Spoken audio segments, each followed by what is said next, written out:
자, 여러분 이어서 보겠습니다. 요약지 89페이지 보시면 13번 테마 교명주택 별표시 하나 하시고 한번 보겠습니다. 1세대 1주택 비과세 요건을 갖춘 주택이에요. 근데 주거와 주거 이외 용도에 겸용됩니다. 그러면 얘를 주택으로 보면 비과세고 상가로 보면 과세할 거 아니에요? 그래서 비과세 과세 면적 계산할 때 거기 표를 보니까 주택 면적이 주택 이해면보다 커요. 그러면 전부 주택으로 봅니다. 그래서 건물에 있어서는 전부 비과세고, 이때 토지는 이 겸용주택의 전체 총 토지 면적과 주택 정착 면적의 도시적은 5배, 도시밖은 10배 한 거하고 비교해서 적은 면적을 이제 비과세하고요. 주택 면적이 근데 주택 이해면적보다 작거나 같다 그러면 주택 법령에 주택 이해 부분은 주택으로 보지 않는다. 주택 이해 부분은 주택으로 보지 않으니까 그 말은 주거 부분만 주택으로 본다는 얘기죠. 그래서 주거 부분은 비과세, 상가 부분은 과세합니다. 요 얘기요. 자, 이때 이제 비과세는 토지 면적은 안 분해요. 근데 나중에 이제 우리가 문제 풀이할 때 한번 기출됐던 거 풀어보면 돼요. 그래서 전체 겸용주택의 토지 면적 곱하기 건물 연면적 분의 주택 면적 안 분한 거하고 주택 정착 면적의 도시적은 5배, 도시밖은 10배 한 거 비교해서 적은 면적을 비과세하는 거거든요. 나중에 우리가 계산 문제 할 거고 소수용으로 나올 가능성이 높기 때문에 요거만 아시면 된다고 그랬어요. 주거와 주거 이외 용도에 겸용되는 겸용주택이요.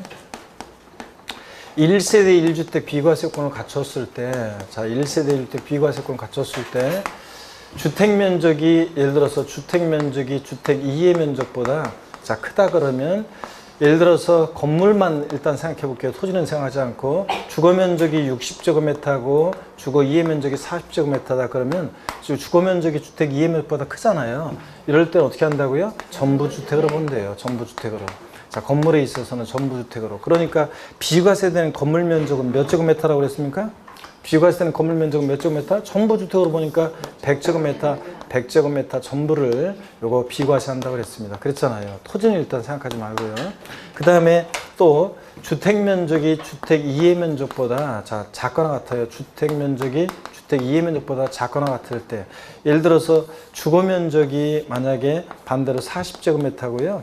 주거 이해 면적이 60제곱미터예요. 자, 그랬을 때는 법령에 주택 면적이 주택 이해 면적보다 작거나 같을 때는 주택 이외 부분은 주택으로 보지 않는다. 그 말은 뒤집으면 주거 부분만 주택으로 본다는 얘기죠. 주거 부분만 주택으로. 주거 부분만 주택이니까, 자, 여기서 비과세되는 건물 면적은 몇 제곱미터냐 그러면 몇 제곱미터요? 요 40제곱미터. 요거 40제곱미터만 비과세하고, 그 다음에 60제곱미터 요거는 어떻게 하고, 요거는 과세한다, 그런 얘기입니다. 자, 그런 얘기. 자, 그럼 요 얘기를 한마디로 표현하면, 요 표현이 시험에 나온 적도 있다고 그랬죠? 위에 있는 부등호를 잘 보고 아래에 있는 부등호를 잘 보고요. 부등호 주택면적 클 때 하고 또 작거나 같을 때 부등호를 잘 보시면, 요걸 한마디로 표현하면 주택면적이 클 때만 전부주택입니다. 그렇죠, 여러분들? 클 때만 전부주택이요. 작거나 같으면 주거부만 주택이잖아요. 주택면적이 클 때만 전부주택입니다. 그죠, 여러분들? 자, 이렇게 해서 요거 어떻게 외우냐? 나중에 재산세에서 겸용주택하고 헷갈린다고 그랬어요. 재산세에서 건물 한 개동 1통 건물이 겸용주택일 때는, 자, 주거면적이 크더라도 주거부만 주택이에요. 근데 양도세에서는 주택면적이 크면 뭐예요? 전부주택이에요. 그러니까 헷갈린단 말이에요. 그래서 양도세에서는 이걸 어떻게 외우냐? 부등호 주택이 클 때만 전부 주택, 이렇게 외워왔죠? 부등호 다 같이요. 시작. 부등호 주택이 클 때만 전부 주택. 클 때만 전부 주택이지. 작거나 같으면 주거부만 주택이고요. 그래서 클 때만 전부 주택. 작거나 같으면 주거부만 주택. 요 얘기입니다. 그 다음에 다가구 주택을 보니까요. 다가구 주택을 가구별로 분양하지 않고 당해 다가구 주택을 하나의 매매 단위로 해서 양도할 때는 이를 뭐예요? 단독주택, 하나의 주택으로 봅니다. 자, 그래서 단독주택으로 보는 다가구 주택의 경우에 그 전체를 하나의 주택으로 보아서 고가주택 기준을 정한다. 그러니까 고가주택 실거래가의 9억 원 초과느냐를 따질 때는 단독주택으로 보는 다가구주택은 하나의 단위로 양도할 때는 전체 가격을 가지고 실거래가 9억 초과했는지를 따진다는 얘기입니다. 시험에 한번 나왔던 것은 다가구주택을 가구별로 분양하지 않고 당해 다가구주택을 하나의 매매 단위로 양도하는 경우에도 각각 하나의 주택 양도로 본다, 이렇게 나왔었어요. 그래서 바꿔가지고 각각 독립하게 구기된 부분을 각각 하나의 주택으로 본다 그러면 틀려요. 자, 9가구가 고정으로 다가주택을 통째로 하나의 단위로 돈 전체를 양도하면 요거 1세대 1주택 비과세권 갖췄을 때 하나의 주택 단독주택 양도로 보니까 1세대 1주택 비과세 요건을 적용받을 수 있습니다, 여러분. 이런 것들. 그 다음에 1세대 1주택 비과세가 배제되는 경우 한번 보겠습니다. 비고조 양도한다? 예외는 있지만 원칙으로 비고조 양도하면 1세대 1주택 비과세 안 해줘요. 우리가 1세대 1주택 양도소득을 비과세해 주는 이유는 1세대 1주택자에게 주택이라는 것은 우리 사회와 국가의 가장 기초 단위인 가정의 보금자리적 성격이 있기 때문에 비과세해 주는 거라고 했잖아요. 장기보육공제도 나중에 왕창 해주고요. 자, 그렇습니다. 그런 건데 자산적 가치를 그것보다 또 그것도 있지만 사회와 국가의 가장 기초 단위인 가정의 보금자리 성격이 강해서 비과세 주는 건데 비거주자예요. 우리나라 국내 주소나 183일 이상 거소가 없는 비거주자, 미국에 살고 있는 재외국민이 우리나라 국내에 있는 1세대 1주택을 양도한다. 그럼 그 사람에게 있어서 국내에 있는 1세대 1주택은 일반적인 토지 건물과 다를 바가 없잖아요. 그렇기 때문에 자산적 가치를 그거밖에 없으니까 비거주 양도할 때는 1세대 1주택 비과세 해준다 안 해준다? 안 해줍니다. 원칙적으로. 고가주택 양도하면 비과세 배제하죠. 실거래가에 9억 원 초과하는 고가주택 양도하면 1세대 1주택 비과세 배제한다고 그랬습니다. 또 미등기 양도재산이요. 자, 자기 명의로 주택에 관한 등기하지 않고 미등기 양도하면 조세 포탈 우려 가능성이 높으니까 비과세 해준다 안 해준다? 안 해주고. 그 다음에 허위계약서 작성이요. 업계약서나 다운계약서 쓰거나 이렇게 허위계약서 작성하면 비과세 해준다 안 해준다? 안 해줍니다. 자, 그래서 거기 허위계약서 작성의 경우에 비과세 감면 다 배제하는데 그럴 때 자세한 얘기 나와 있습니다. 토지 건물 부동산에 관한 권리를 매매하는 거래당사 대시 끊어야죠, 여러분들. 첫 번째 조건입니다. 다른 건 안 되고 토지 건물 부동산에 관한 권리를 매매하는 거래당사자가 매매계약서의 거래가액을 실지 거래가액과 다르게 적은 경우에는 대시 끊고요. 두 번째 조건입니다. 그러니까 업계약서나 다운계약서, 허위계약서 작성했다는 얘기죠. 이런 경우에는 소득세법 또는 소득세법 외 법률에 따른 양도세 비과세에 관한 규정을 적용할 때 비과세 받았거나 받을 세액에서 다음에 구매했다는 금액을 뺀다는 거 동그라미죠. 그래서 뺀다. 어떤 금액을 비과세 받았거나 받을 세액에서 빼느냐. 동그라미 1번 보니까 소득세법 또는 소득세법 외 법률에 따라 양도세 비과세에 관한 규정을 적용받을 경우에 비과세 관한 규정을 적용하지 않는다고 양도세 계산한 산출세액이요. 이걸 3천만 원이라고 기출됐던 기출문제 나중에 보겠지만 3천만 원이라고 해놓고요. 3천만 원. 또 기출특강 들었던 분들에게 했었는데 3천만 원이라고 아래다가 한번 예를 적어 놓어 보세요. 연필 같은 거로. 그 다음에 매매계약서 적은 거래가액을 매매계약서에 적은 거래가격을 예를 들어서 3억 5천. 매매계약서에 적은 거래가격을 3억 5천. 그러니까 비과세 안 해준다고 계산한 산출세액이 3천. 그 다음에 매매계약서에 적은 거래가격이 3억 5천.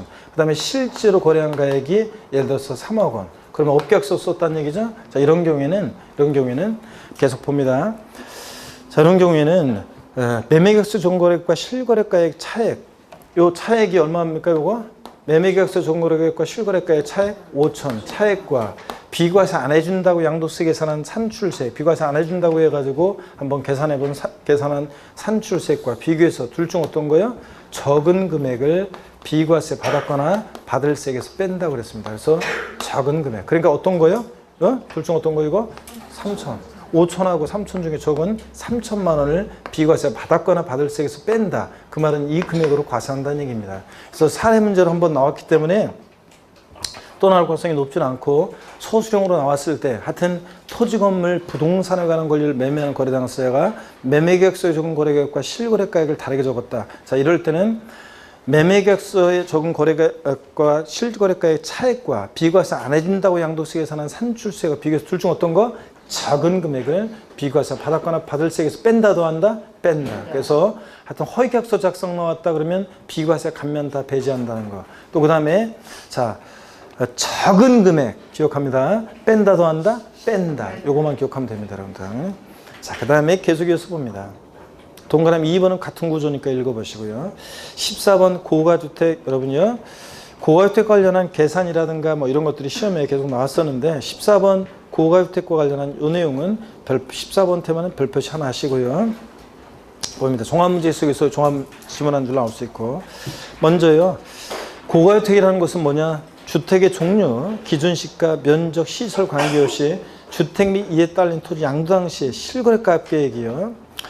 가로 안에 1주택 및 이에 딸린 토지 일부가 양도하거나 일부가 타인 소유인 경우에는 실지 거래가액 합계액에게 양도하는 부분, 타인 소유 부분을 포함한 면적이 전체 주택 면적 차지하는 비율을 나누어 계산한 금액을 말하는데, 하여튼 뭐 가로 내용은 참고적으로 읽어보시고, 양도한 시 실거래가액이 얼마예요?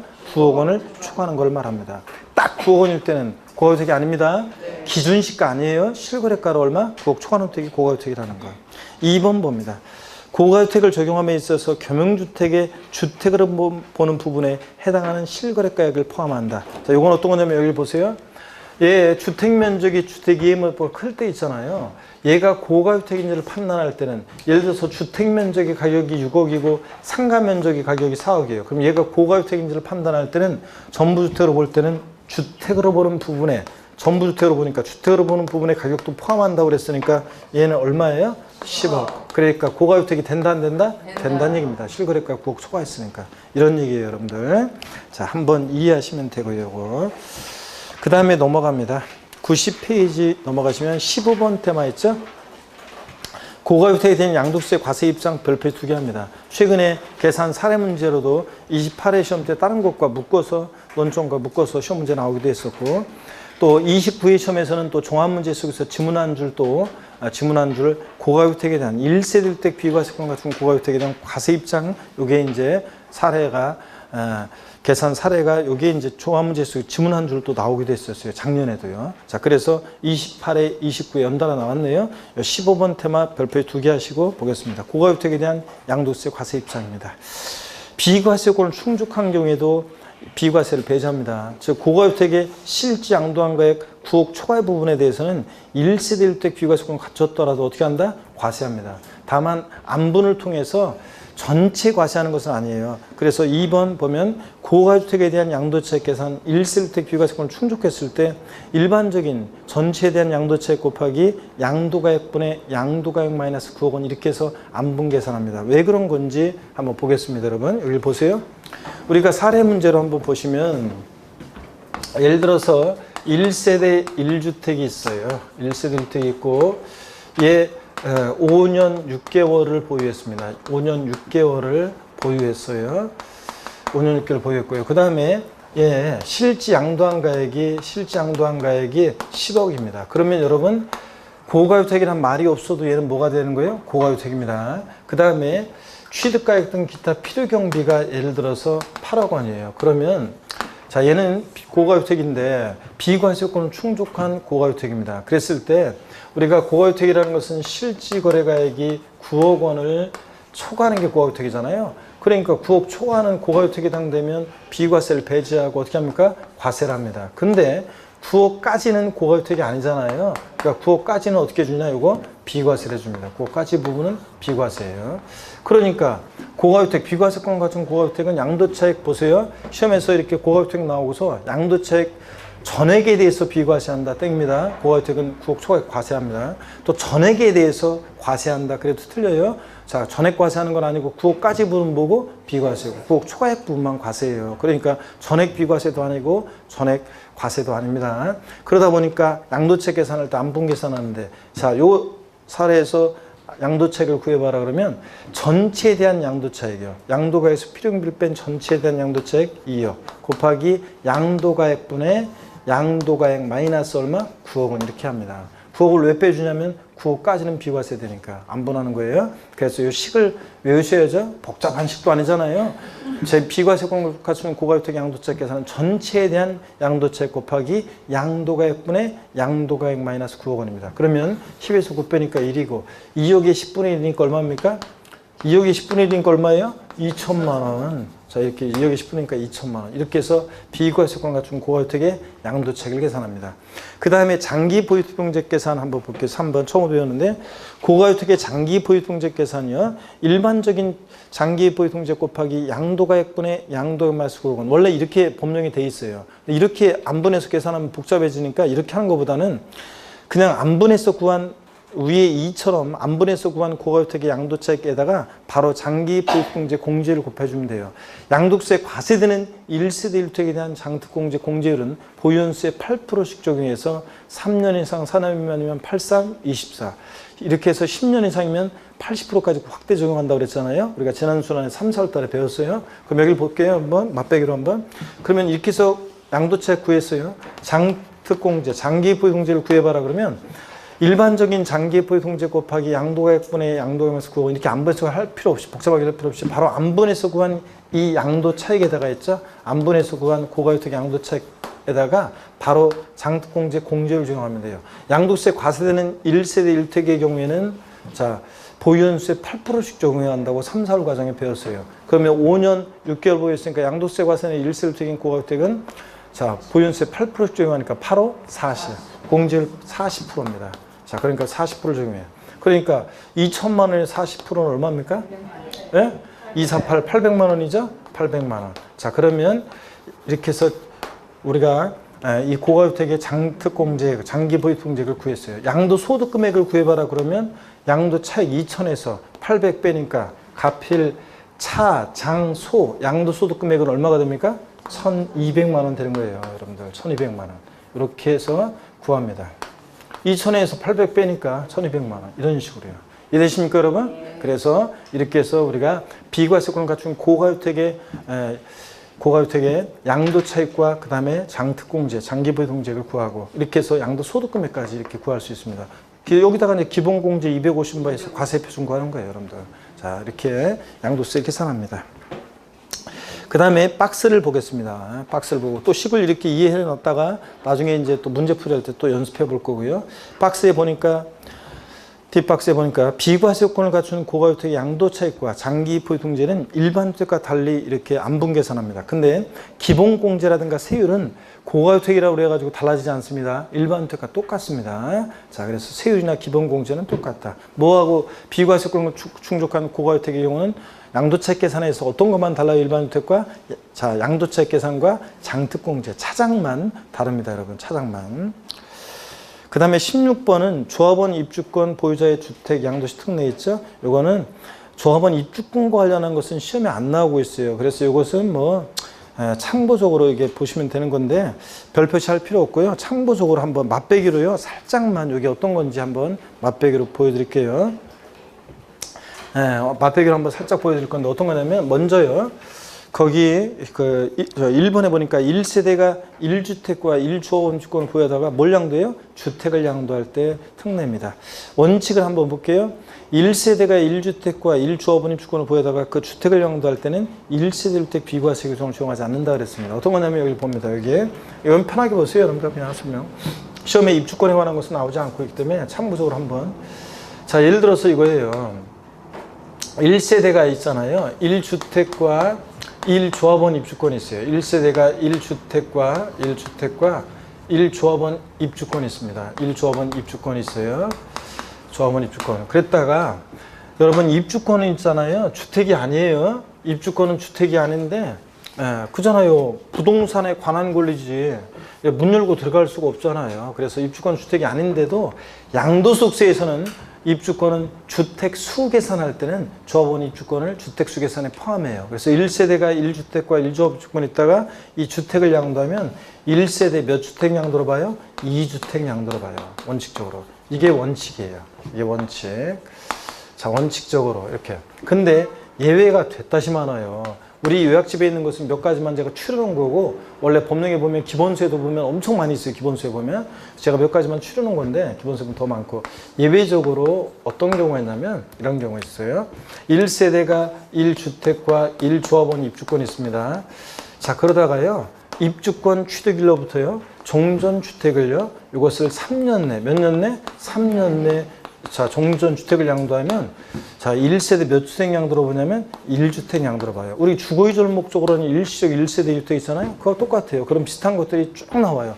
주택 하나가 입주권으로 변형되어 나눈 것 뿐이지. 1세대 1주택 양도로 봐서 1세대 주택 양도에 관한 비과세 규정을 적용합니다. 자, 근데 또 3년이 지나서 입주권 취득부터 종전주택을 3년이 지나서 양도했을 때는 또 추가적인 요건을 갖추면 또 이 종전주택 양도에 대해서 1세 주택 양도로 보는 또 예외가 또 있어요. 3년 지나서 양도해서 추가적인 요건을 갖추면 뭐 그런 게 있어요. 등등 쭉 이런 겁니다.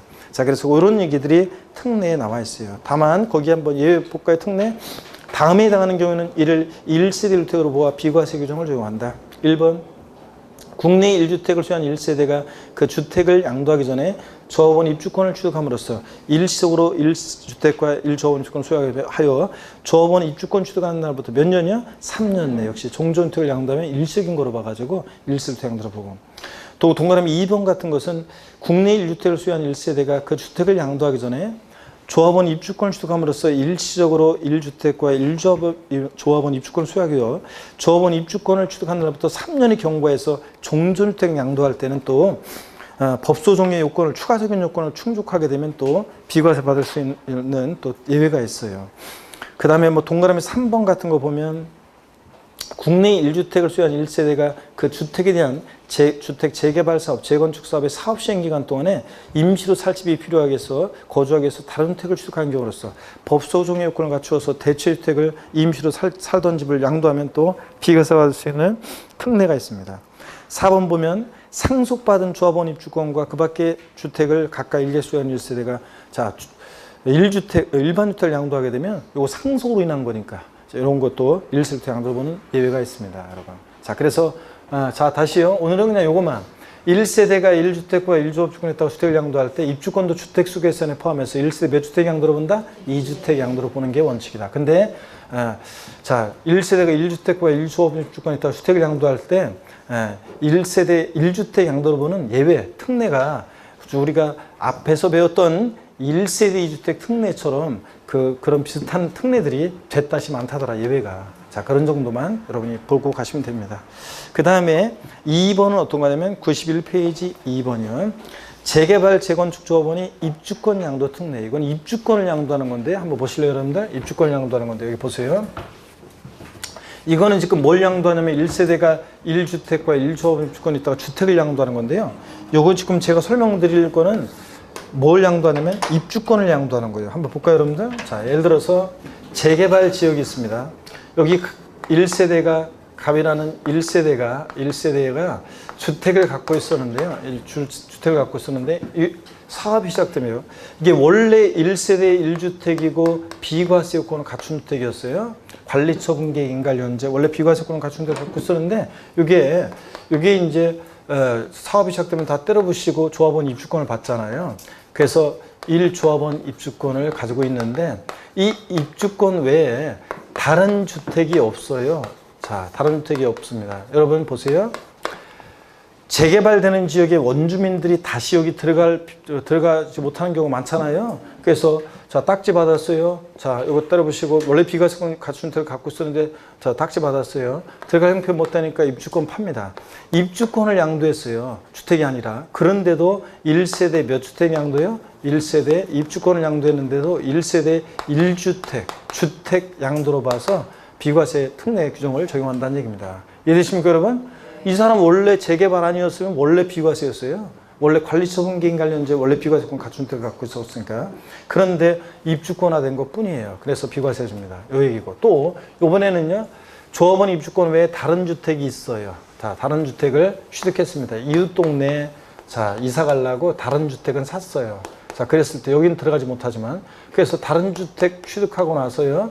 자, 조합원 입주권을 3년 내 양도를 하면 이거 팔고 이사 가려고 하는 거니까 일시적인 것으로 봐가지고 입주권을 양도했는데도 1세대 몇 주택? 1주택 양도를 본다는 얘기입니다. 이해되십니까, 여러분? 이런 거예요. 자, 그래서 이건 입주권을 양도하는 거고. 근데 원래 비과세권 갖추고 있었어야 되고요. 그런 얘기입니다. 한번 그냥 읽어볼게요. 편하게 줄긋이 안 읽으셔도 되고요. 자, 2번 봅니다. 91페이지 맨 꼭대기. 재개발, 재건축 조합원이 입주권 양도 특례요. 조합원 입주권을 일개 소유한 1세대가 당해 조합원 입주권을 양도하는 경우 다음에 해당하는 경우에는 1세대로 본다. 다만 해당 조합원 입주권의 가액이 조합원 입주권 양도 당시 실거래가 계획이 9억 원을 초과하는 경우에는 양도세를 과세하고 고가주택일 때는 양도련제 다른 주택이 없는 경우 봅니다. 기존 주택 1세대주택이 멸실하고 1조합원 입주권을 받았어요. 이 조합원 입주권을 양도했는데도 몇 주택? 1세대 1주택 양도로 본다는 거고. 동그라미 2번 양도련제 1조합원 입주권 외에 다른 1주택을 소유한 경우 단 당해 1주택을 취득한 날부터 몇 년이요? 3년 내 당해 조합원이 주택을 양도할 때 일시적인 것으로 봐가지고 1세부터 양도를 본다는 얘기입니다. 이해되십니까 여러분? 동그라미 3번 봅니다. 또 읽고 지나가면 돼요. 재개발 재건축 조합 주택의 조합원이 양도하는 입주권의 비과세에 의해서는 멸실된 주택이 관리처분계 인가일 현재 1세주택을 몇 년이요? 2년 이상 보유한 경우에 한한다. 이런 것들 한 번씩 읽어보시고요. 원래 비과세권을 갖추고 있었어야 돼요. 자, 17번 테마 양도세 계산 구조 별표에 쓰기 하는 거죠. 자, 여러분 양도세 계산 구조 그 계산 구조 17번 요 계산 구조 자체에 한번 17번에 요거 계산 과정을 여러분들 반드시 또 알고 있어야 되고요. 또 이어지는 얘기 이제 18번에 더 자세한 얘기가 나오지만 일단 우리 양도세 계산 과정이요. 여러분 봅니다. 어떻게 외웠냐면 여러분 보세요. 우리 양도소득세 계산하는 과정을 어떻게 외웠냐 그러면 자 한번 보겠습니다. 여기를 좀 지울게요. 여기를 한번 지우고요. 한번 봅니다. 이건 뭐 나중에 계산 문제 또 할 거니까 이걸 한번 보겠습니다. 그래서 보시니까 먼저요. 양도소득세 계산 과정 양도가액에서 우리가 양도가액에서 필요용비를 빼죠. 가필 읊어보세요. 차 그 다음에 장 그 다음에 소, 기, 과입니다, 여러분. 그래서 우리가 양도소득세 계산은 보세요. 양도가액에서 필요경비를 빼는데 취득가액 등 기타 필요경비를 뺍니다. 취득가액 등 기타 필요경비를 빼죠. 취득가액 등 기타 필요경비를 빼서 우리가 기타 필요경비를 빼서 그래서 이제 우리가 뭘 구하냐면 양도차익을 구합니다. 구해진 양도차익에서 장특공제, 장기보유승제를 공제해서 양도소득금액 구하고 구해진 양도소득금액에서 기본공제를 공제해서 뭘 구한다? 과세표준을 구한다. 그래서 우리가 이거 차장이 중요하다고 그랬고 시험에서 차장 그러면 여기서 우리 세법에서 차장은 버스 차장이라고 그랬죠? 회사 부장 아래 차장이 아니라 버스 차장이요. 그래서 20대 초반에 아리따운 처녀가 지방에서 상경에서 옛날에 버스 차장 일 서울에서 하고 있었는데 지방에서 돈이 필요하다고 동생 학비 모자르다고 돈 붙여달라고 연락 왔는데 돈은 없고 월급 날은 멀고 그럼 뭘 한다? 가불이 필요한 버스 차장은 원래 경리과로 가야 되는데 양도소득세에서는 어디로 간다? 소기과로 갑니다. 그래서 우리가 양도세 계산 과정 어떻게 외웠냐? 어떻게 외웠습니까? 머리 글자를 따서 가필, 차장, 소, 기, 과요. 이게 머릿속에 항상 있어야지 배우는 내용들을 체계적으로 정리할 수 있고 또 그 다음에 계산 문제 풀 수 있고 응용 문제 풀 수 있고 또 계산 과정에 대한 소수형 문제를 우리가 풀 수 있다고 그랬습니다. 다 같이 한 번 더요. 알고 있는 분들이 기초과정부터 배운 분들이 잘 모르는 분들한테 큰 소리로 이렇게 외워라 격려하는 의미에서 큰 소리로 어떻게 외운다? 가필, 차장, 소, 기, 과입니다. 여러분. 자, 그러면 여러분 보세요. 자, 요건데 이제 계산 과정에 대한 거 거기 우리 17번 테마에 나와 있는 그 내용들은 여러분들이 다 공부한 다음에 요거를 여러분들 읽어보시는 거예요. 쭉 공부한 다음에 읽어보는 건데 다만 거기 내가 수정이 안 돼 있네. 이게 수정을 하셔야 되는데 91페이지 거기 보면 장기 보유특별공제에서 동그라미 2번이야. 보유기한에 따라 양도차익의 10에서 30%로 되어 있잖아요. 이걸 막판에 이걸 안 고쳐줬구나 이게.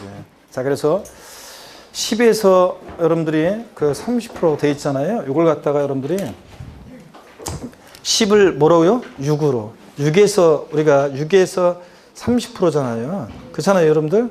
우리가 장특공제 일반적인 경우는 보유연수에다 몇 프로씩 여러분요? 보유연수에 몇 프로씩? 예? 2%씩 적용하잖아요. 올해부터는 2%씩 적용해가지고 3년 이상 4년 미만이면 2, 3은 6이잖아요. 다음에 또 알려드릴게요. 또 모르는 분은. 그래서 6에서 30%로 이렇게 고쳐놓습니다. 1세대 1주택 고가주택은 24에서 80%. 이건 뭐 똑같고요. 참고로 되어 있는데 이게 참고는 아닌데 사실. 자, 어떡하네 6에서 30%로 고쳐놓습니다. 자, 그러면 됐고요. 그 다음에 나머지는 다 공부한 다음에 여러분이 보시는 거고요. 그 다음에 계속 이어서 봅니다. 92페이지로 갑니다. 92페이지 18번 테마 역시 별표의 3개입니다. 여러분들. 18번 테마 별표의 3개고요. 계산 과정.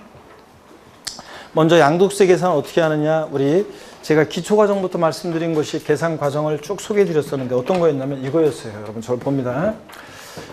우리가 양도차익 계산할 때 우리가 양도가액과 취득가액은 실지거래가액, 실지거래한 가액을 적용하는 경우도 있고 국세과세 기준시가를 적용하는 경우도 있다고 그랬습니다. 양도가액과 취득가액을. 그럴 때 우리가 동일기준 적용 원칙 하나 배웠어요. 양도가액과 취득가액의 동일기준 적용 원칙을 우리가 배웠습니다. 그랬죠, 여러분들? 동일기준 적용 원칙. 어떤 거냐? 양도책 계산 시에 양도가액을 실거래가에 의하면 취득가액도 뭐에 따른다? 실거래가액에 따르고 취득가액도. 양도책 계산 시 양도가액을 기준시가에 의하면 취득가액도 뭐에 따른다? 기준시가에 따른다. 그런 거지. 양도책 계산할 때 양도가액은 기준시가를 적용하고 양도당시 기준시가를 적용하고 취득가액은 실지거래가액을 적용하고 이렇게 해서 계산할 수 있다 없다? 없다고 그랬습니다. 조용히 눈 감으려고 하고 있구만요. 목소리 높아지게. 자, 그래서 약간 지금 페이스를 일부러 오늘 약간 목이 약간 간질간질한 것이 이상하네. 콧물이 약간 나오려고 하는 것이 그래가지고 감기 걸리지는 않았는데 그래도 잘 쉬었는데 그래서 요거 지금 목소리 페이스를 너무 높이면 또 목소리가 또 저기 해가지고 목이 또 무리가 가지고 내일 또 지장이 있을까봐 아니 계속 그래서 약간 페이스를 조정해 하려고 지금 목소리를 조금 높이지 않으려고 좀 쫙 노력하고 있거든요. 살짝 이렇게 페이스를 하고 있는데 다시 또 목소리 높아지게 하네 진짜. 자, 그래서 이런 때는 여러분이 협조를 잘 해줘야 되는데. 자, 그래서 양도책 계산 시에 하여튼 양도가액을 기준시가, 취득가액은 실거래가 이렇게 해서 적용해서 계산할 수 있다 없다? 없다는 얘기입니다. 양도가액을 실거래가 하면 취득가액도 실거래가. 양도가액을 기준시가에 하면 취득가액도 뭘 적용한다? 기준시가에 따릅니다. 그런 거지. 또 양도가액에 의해서 취득가액이 결정되는 것이 반대로 취득가액에 의해서 양도가액이 결정되는 것은 아니라고 그랬습니다, 여러분. 자, 그 다음에 우리 기초과정부터 계속 설명드렸던 거. 자, 11월, 12월, 1, 2월, 3, 4월에 설명드렸던 건데 또 설명드립니다. 양도차익 계산 어떻게 하느냐? 양도차익 계산은 어떻게 하느냐? 양도차익 계산은 원칙적으로 자, 교재에 하나 와 있어요. 뭘 적용한다고요? 실거래가. 양도 당시, 취득 당시 양도자와 양수자 간에 실제로 거래한 가액을 적용해서 양도차익 계산하는 게 원칙입니다. 전면적으로 지금 실거래가 과세가 도입됐어요. 옛날에는 기준시가 과세가 원칙이었는데 지금은 전면적으로 실거래가 과세를 하기 때문에. 근데 예외적으로 이 실거래가액이 불분명하다. 실지거래가액이. 자, 그러면 실거래가액이 불분명하다는 것은 어떤 거냐? 이런 거라고 그랬어요. 과세권자가 실거래가액을 인정할 수 없거나 자, 계약서나 증빙서류 등에 의해서 실지거래가액이 확인되지 않는 경우라고 그랬습니다. 그랬죠? 이런 경우에 어떻게 할 것이냐. 예를 들어서 같은 지역에 나란히 아파트 101동, 101호, 102호, 103호가 있는데 101호가 거래 신고해오기를 1억에 거래했다고 신고해오고 102호는 1억 200에 거래했다고 신고해오고 103호는 요거 250만 원에 거래했다고 신고해오고. 생각나세요, 여러분들? 지난 시간에 설명드린 건 얼마 안 됐어요, 이거 배운 지. 자, 우리가 자, 그랬을 때 250만 원 이거 인정할 수 없잖아요, 극단적인 예로. 그래서 계약서 갖고 와봐라. 그렇게 거래했는지. 그랬더니 땀만 뻘뻘 흘리고 오다가 잃어버렸다는 데 확인이 안 됩니다. 이럴 때는 어떻게 양도가액과 취득가액을 정하느냐? 추계해서 정한다고 그랬죠? 추계 방법으로 실지 양도가액과 취득가액을 정하게 됩니다. 이 추계 방법, 어떻게 양도가액과 취득가액을 추계해서 정하는지, 이거 적용 순수 알고 있는지를 시험에서 계속 물어봤다고 그랬잖아요. 자, 그랬을 때 먼저 실지 양도가액과 취득가액이 계약서나 증빙서류 등에서 확인이 안 된다. 그러면 자, 어떤 것을 적용합니까? 먼저 매매 사례가액을 적용한다고 그랬습니다. 이 자산의 양도, 교재 다 있으니까 여기 보세요. 이 자산의 양도일 또는 취득일 전후로 해서 몇 개월 내? 3개월 이내. 이 자산의 양도와 동일성, 유사성 있는 거래 가격을 참작합니다. 여기를 보세요. 103호, 이 자산의 양도일 전후 3개월 내. 101호 1억, 101호 1억 200, 그럼 너도 적어도 1억에 거래했을 것이다. 이렇게 매매 사례가액을 참작하고. 요걸 적용할 수 없으면 감정가액을 적용한다고 그랬죠? 감정가액이라는 것은 이 자산의 양도일 또는 취득일 전후로 해서 3개월 내 2개 이상의 감정평가업자가 평가한 것으로서 신빙성인 것으로 인정되는 감정가액의 평균액이 있다 그러면 그 감정가 평균액 적용하고, 요거 적용할 수 없다면 뭘 적용한다고 그랬어요? 환산가액을 적용한다고 그랬습니다. 환산가액이라는 것은 정확히 얘기하면 요 환산가액은 환산취득가액이라거도 하는데, 어떤 때 환산가액은 적용하느냐? 이것은 취득 당시, 예전에 취득할 당시에 실지거래가액이, 취득할 당시에 실지거래가액 등이 이게 불분명하다는 거라고 그랬습니다. 그랬잖아요.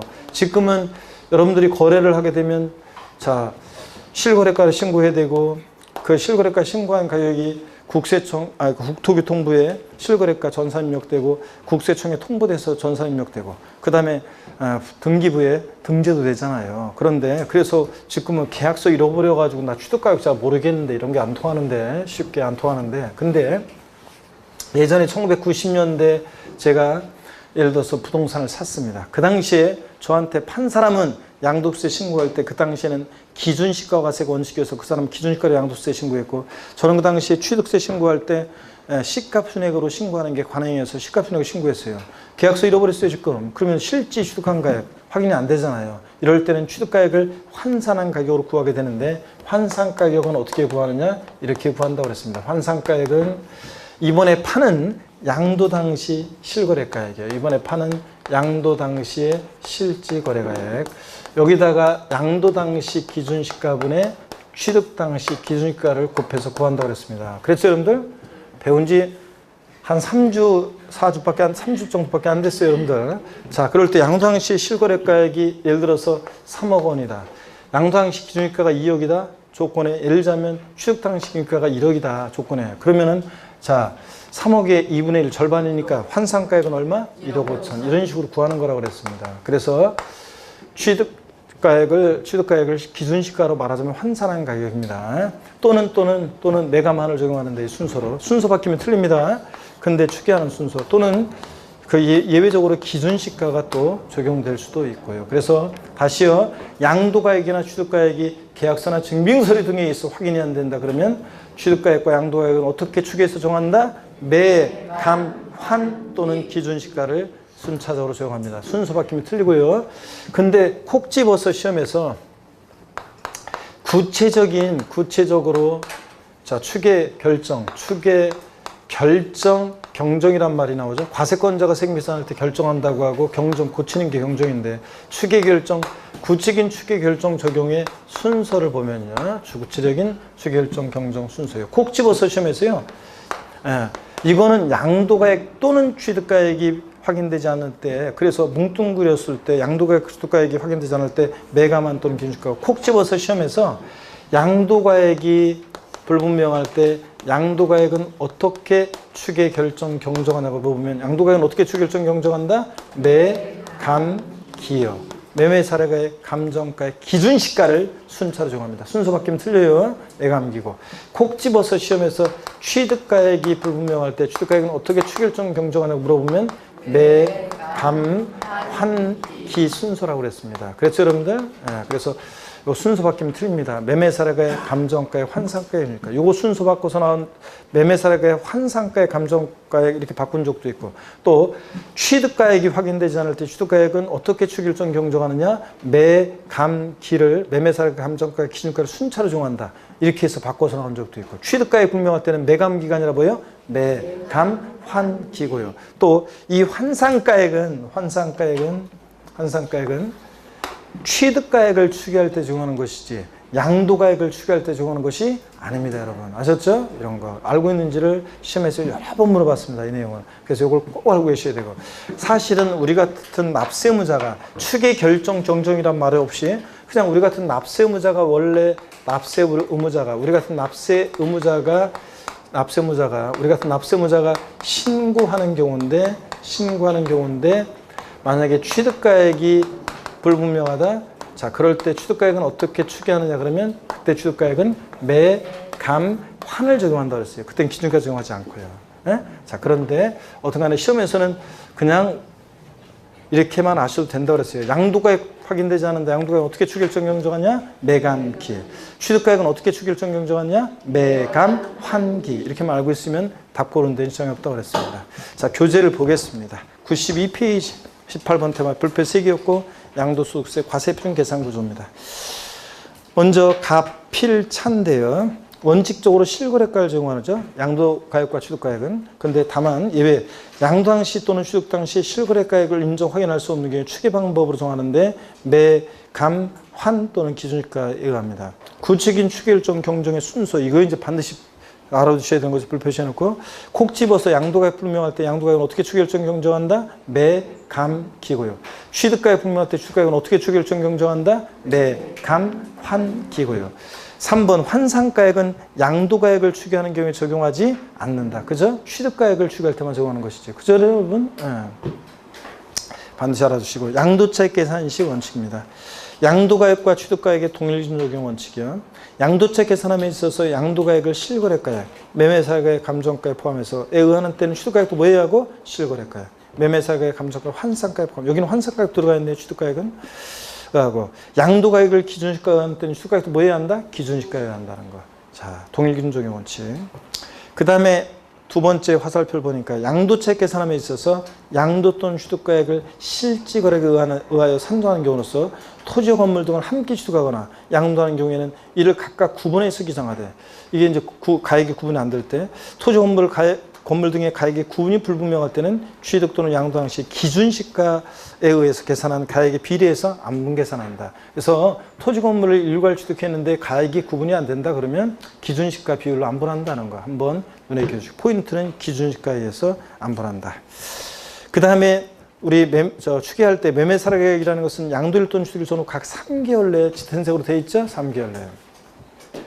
해당 자산과 동일성, 유사성인 자산 매매사가액인 경우 그 가액을 말하고 감정가액은 역시 양도일 또는 취득일 전후 각 몇 개월 역시 3개월 내에 그 자산에 대해서 둘 이상의 감정평가 합쳐 평가한 것으로 신빙성 것으로 인정되는 감정가액 평균액을 말하고 환상가액은 자 어떻게 구하느냐 양도당시 실거래가액 없으면 매매사가액 감정가액에다가 양도당시 기준시가분의 취득당시 기준시가를 곱해서 구한다는 거 지금 했었죠 여러분 사례? 네.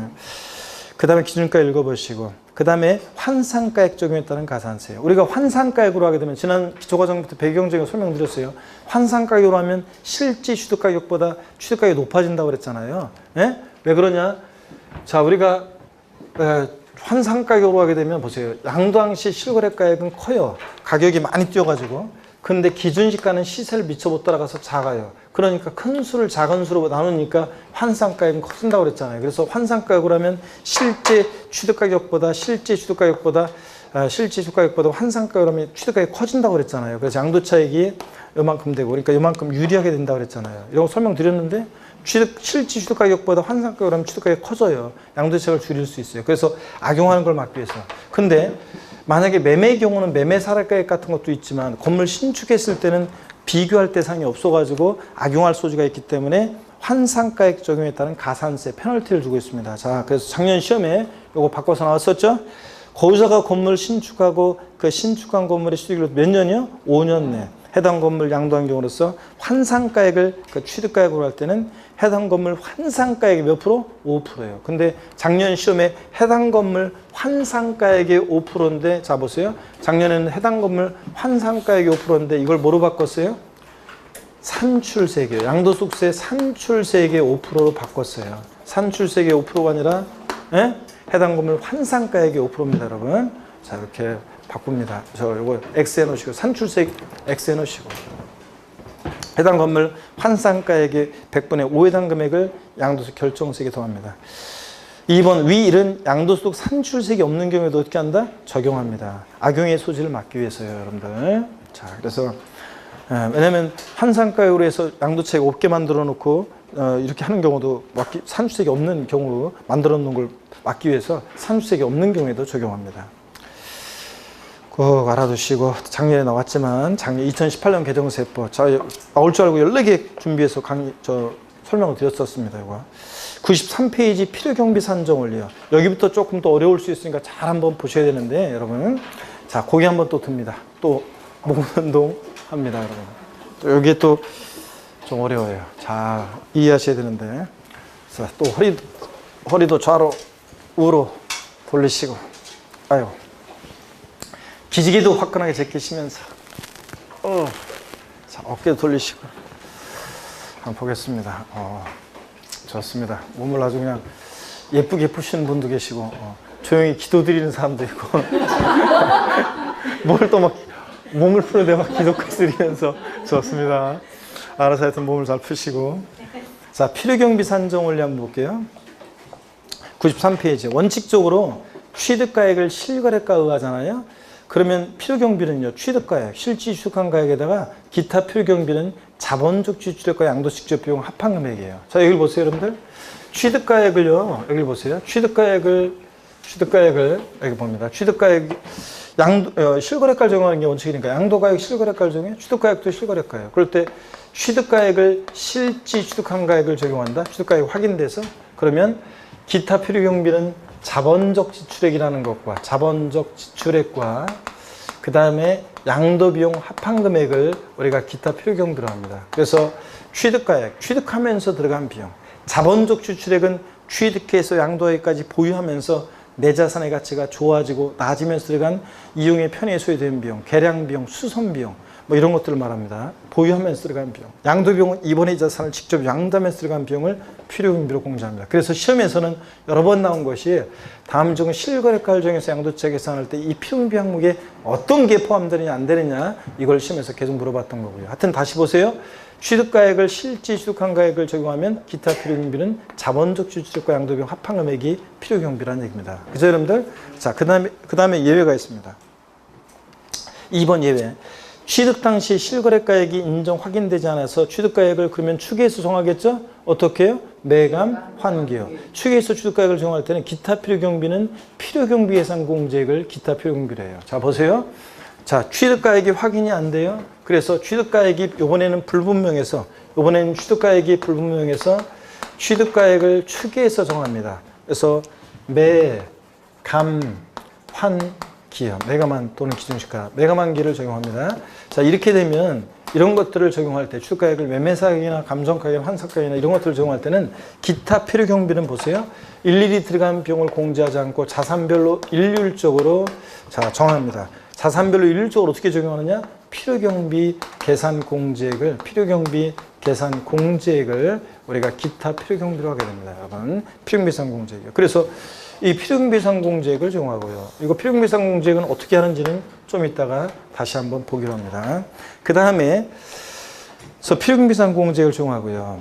그 다음에 특례를 보니까요. 취득 당시 실거래가액이 이건 이제 처음 배우는데 보세요. 인정 확인되지 않아서 취득가액, 매매 사례가액, 감정가액이 없어요. 그래서 환산가액으로 적용할 때는 특별히 환산 추가액을 할 때는 필요경비는 환산 취득가액 플러스 필요경비 예산 공제 합친금액과 실제 들어간 자본적 지출과 양도시출 비교해서 둘 중 어떤 거예요? 양도책을 최소화하기 위해서는 큰 금액을 공제해야지 양도책을 최소화할 수 있겠죠? 그래서 큰 금액을 필요경비로 공제합니다. 자 여기를 보세요 여러분들. 취득가액을 여기 잘 보셔야 돼요. 이게 이제 이해가 여기서 좀 이해를 잘해야 돼요. 잘 보세요. 좀 다 멈추고 여기를 보세요. 취득가액이 불분명해서 취득가액을 추계해서 정하는데 그럴 때 원래 기타 필요경비는 필요경비 예산 공제액을 적용하는 건데 다만 취득가액이 불분명한데 매매사락이나 감정가액이 없어서 취득가액을 특별히 환산가액으로 할 때에는 있죠. 취득가액을 환산가액으로 할 때는 환산가액 플러스 필요경비 예산 공제 합친금액과 실제 들어간 자본적 지출액과 양도 비용 있죠? 요거 합한금액하고요. 비교해가지고요. 요거 비교해가지고 둘 중 어떤 거예요? 큰 금액을 선택할 수 있어요, 납세자가. 근데 양도 차익을 최소화하기 위해서는 작은 거 선택하면 안 되겠죠? 큰 걸 선택해야죠? 그래서 선택할 수 있다는 얘기입니다. 자, 요런 얘기예요.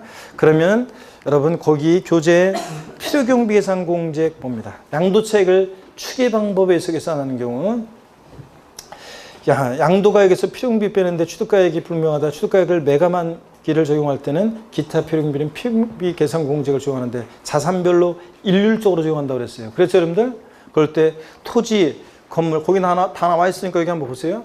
필요경비 계산 공제액은 자산별로 일률적으로 적용하는데 토지, 건물 같으면 양도 당시가 아니라 취득 당시 기준가에다. 이건 여러 번 적어드렸으니까 좀 지울게요. 자, 취득 당시 기준시가에다가 보세요. 양도 당시가 아니라 취득 당시 기준시가에다가 토지는 개별 공시지가, 건물은 국세청장이 산정고시하는 가액 등등 같은 기준 취득 당시 기준가에다가 공제를 몇 프로요? 3%를 적용합니다. 교재 다 있으니까 적지 말고 보세요. 미등기 양도하는 자산은 필요경비 예산 공제 적용을 배제하는 건 아니고 몇 프로? 0.3%. 1,000분의 3. 불이익은 있지만 인정합니다. 자, 그 다음에 지상권, 전세권, 등기된 부동산 임차권 얘네들은 취득 당시 기준가에다 공제를 몇 프로? 7%를 적용해요. 나머지 애들은 아파트 당적 분양권, 입주권 등 나머지 뭐 주식이라든가 나머지 애들은 취득 당시 기준가에 공제를 몇 프로요? 1%를 적용합니다. 그래서 제가 지난 순환에 배웠었어요. 애 낳고 나서 며칠 되기 전에 가면 부정탄다? 필요경비가 계산공제를 나왔다. 며칠 뒤지나 가면 부정탄다고 그랬어요? 3, 7, 1이요. 그래서 노필요율이라고 했습니다.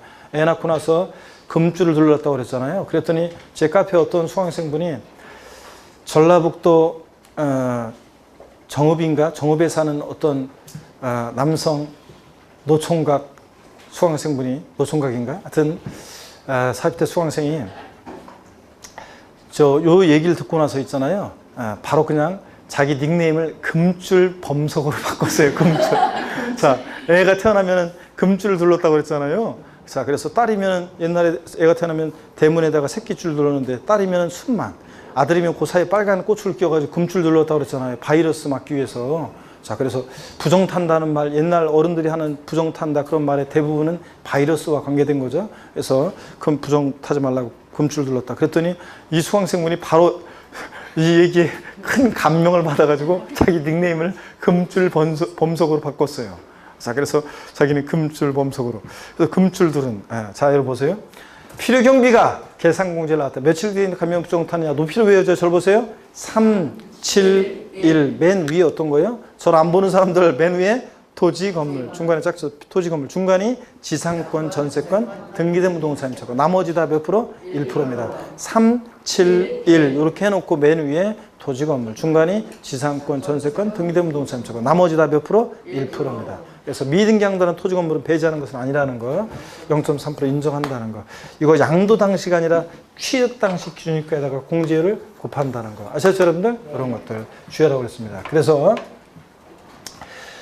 예전에 이렇게 나온 적이 있어요. 계산 문제. 나중에 문제 풀이할 때 한번 풀 건데, 실지 양도한 가액은 없어가지고 아마 매매 살아가액인가 뭔가가 3억이었고요.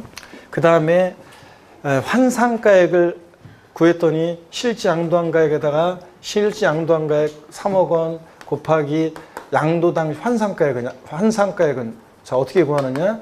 실지 양도한 가액 3억 원, 여기다가 없으면 매매사례 감정가액, 여기다가 양도당시 기준유가분의 취득당시 기준유가 2억, 1억 해가지고 3억의 2분의 1 환상가액 얼마? 1억 5천. 자, 1억 5천.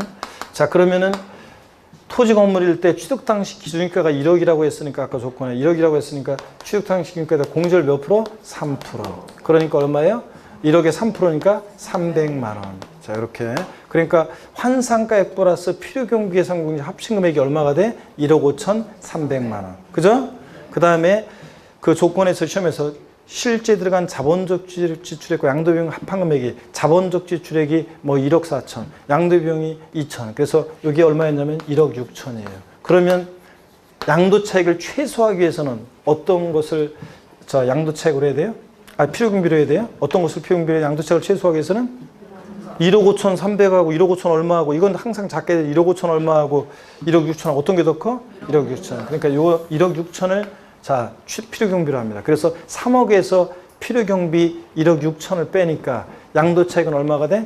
1억 4천. 이렇게 해서 구하는 문제가 기출문제에 나왔었어요, 여러분들. 네? 양도차익을 최소화하기로 할 때 양도차익을 최소화할 때 양도차익은 얼마인가 이렇게 해가지고 구하는 문제가 나왔어요. 그러니까 요 환상가액만 구하면 1억 5천 얼마니까 이거는 필요경비계산 공제는 해보나 마나 작아요. 1억 5천 얼마예요. 그럼 요거하고 바로 1억 6천을 비교해서 이게 더 크니까 3억에서 1억 6천 빼서 양도차익은 1억 4천 이렇게 구하는 겁니다. 아시겠습니까, 여러분? 취득가액을 특별히 환상가액으로 할 때만 환상가액 플러스 필요경비계산 공제 합친 금액과 실제 들어간 자본주의 양도를 비교하는 거지.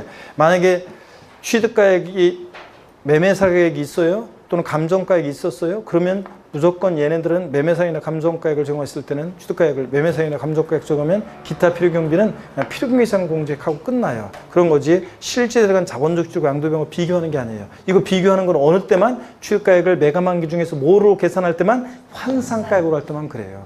아시겠습니까, 여러분? 자, 좀 어려운 얘기인데 이번에 처음 배웠습니다. 자, 그 다음에 그래서 이 필요경비계산 공제 토지건물 취득당시가의 3%, 지상권, 전세권, 등기된 부동산 임차권 취득당시가의 7%, 나머지 1%. 그래서 동그라미 어떻게 한다고요? 3, 7, 1. 미등기 배제하는 건 아니고 0.3% 인정하고요. 자, 몇 줄이고. 그 다음에 취득가액을 추계 방법 중 환산 취득가액에 의하는 경우 필요경비 봅니다. 취득가액을 매감한 게 중에서 특별히 매매사가액, 감정가액이 없어서 환산가액으로 할 때는 아래 동그라미 1의 금액이 2의 금액보다 적은 경우에는 동그라미 2의 금액을 필요금비로 할 수 있다. 법령에 이렇게 되어 있어요. 즉 1의 금액, 환산 취득가액 플러스 필요금비상공제 합친금액과 동그라미 2의 금액, 실제 들어간 자본적 취득과 양도직접 비용 비교해서 이 동그라미 2의 금액이 더 크면 2의 금액으로 할 수 있다. 법령에 이렇게 되어 있어요. 여기 자본적 취득과 양도비용 합한 금액, 이 금액이 환산가액 플러스 필요금비상 합친금액, 요 금액보다 더 크면 뭐로? 이 금액으로 할 수 있다고 되어 있어요. 그러니까 양도책을 최소화하기 위해서는 어떻게 해야 돼? 큰 거를 선택해야지. 자, 이런 얘기입니다, 여러분. 아시겠습니까, 여러분? 네. 그래서 중1 어려운 얘기를 봤고요. 자, 이제 고비를 넘었어요, 이제. 그 다음에 기준시가, 자, 우리가 기준시가가 어떻게 결정되느냐는, 기준시가가 어떻게 결정되느냐는, 여기 이제, 예전에 기준시가 과세가 원칙인 시절에는 기준시가를 정해서 양도책 계산해봐라. 그래서 양도 당시 기준시가, 취득가액은 취득 당시 기준시가 적용하고, 기타 필요 경비는 필요금비상 공제액을 적용하고, 이렇게 해서 양도책 계산하는 계산 문제가 기출이 된 적도 있어요. 그런데 지금은 전면적으로 실거래가 과세가 도입돼가지고 기준시가는 예외적으로 그냥 환산가액 구할 때만 적용이 되기 버리기 때문에 어떻게 기준시가가 결정되느냐는 참고적으로 봅니다. 나중에 이거 문제 풀이할 때 한 번 정도 제가요. 토지는 개별 공시가, 주택은 개별주택이나 공동주택가, 지정지역 네트워크는 어떻게 하고 이런 것들 한번 설명을 드릴 기회가 있긴 있을 거예요. 여러분들 한번 그냥 쭉 읽어보세요. 여러분. 한번 읽어보시고요. 꼭 읽어보세요, 여러분들. 기준시가가 어떻게 결정되는지. 토지는 개별 공시가, 근데 국세청장이 지정한 지정지역에서는 일정한 배율 곱해서 구하고 이런 거 참고적으로 한번 읽어보시고요. 19번 테마 역시 별표시 3개입니다, 여러분. 28회 시험 때 나왔지만 또 나올 수 있습니다. 19번 테마 별표 3개 하시고요. 실거래가를 정해서 양도책 계산할 때 취득가액과 필요금비요. 자, 그래서 요거 이제 실거래가를 정해서 양도책 계산할 때, 자, 봅니다. 취득가액이 확인이 된다 그러면, 여기 보세요. 취득가액이 확인이 된다 그러면 실지 취득한 가액에다가 그때 필요경비는 자본적 지출액과 양도비용 합한 금액이 필요경비라고 그랬어요. 그랬죠, 아까? 취득가액이 확인될 때는 기타 필요경비는 자본적 지출과 양도비용 합한 금액이잖아요. 그럴 때 필요경비 항목에 어떤 게 포함되느냐 안 되느냐를 자 보도록 합니다. 잠시 쉬었다가 이어서 보겠습니다.